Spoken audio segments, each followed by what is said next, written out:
غزہ پر قبضے کی منظوری پر اسرائیل کو دنیا بھر کی جانب سے شدید تنقید کا سامنا ہے۔ اسرائیلی اپوزیشن جماعتوں نے بھی شدید مخالفت کی ہے۔ دوسری جانب 5 بڑے ممالک برطانیہ، آسٹریلیا، جرمنی، اٹلی اور نیوزی لینڈ نے مشترکہ طور پر اقدام مسترد کر دیا ہے۔ کینیڈا، فرانس، بیلجیم، اسپین نے بھی اسرائیلی فیصلے پر شدید تشویش کا اظہار کیا ہے۔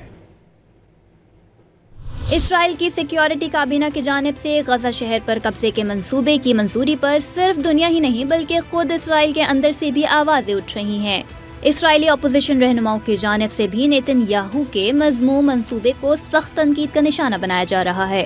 اپوزیشن لیڈر نے اس فیصلے کو تباہ کن قرار دیتے ہوئے خدشہ ظاہر کیا کہ اس سے اسرائیل کو بہت بھاری قیمت چکانا پڑ سکتی ہے۔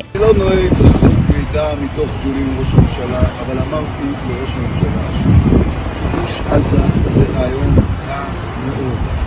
לא יוצאים במדינת ישראל למלחמה אלא אם כן רוב העם מאחוריך, ועם ישראל לא מעוניין במלחמה הזו, אנחנו נשלם עליה מחירים כבדים מדי, גם בחיי אדם, גם במיליארדים כספו שמשלם המיסים הישראלים. برطانیہ، آسٹریلیا، جرمنی، اٹلی اور نیوزی لینڈ کے وزرائے خارجہ نے مشترکہ بیان میں منصوبے کو بین الاقوامی قوانین کی خلاف ورزی قرار دیا اور خبردار کیا کہ اس سے غزہ میں انسانی المیہ مزید سنگین ہو جائے گا۔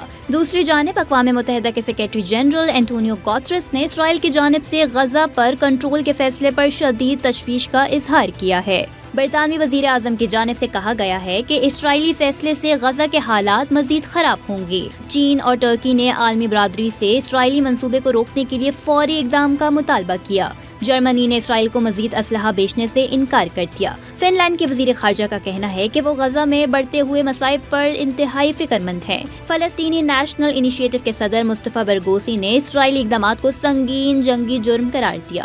کینیڈا، فرانس، اسکاٹ لینڈ، مصر، ایران، قطر، اردن، بیلجیم، اسپین اور دیگر ممالک کی جانب سے بھی اسرائیلی حکومت کے غزہ پر قبضے کے فیصلے پر شدید تشویش کا اظہار کیا گیا ہے۔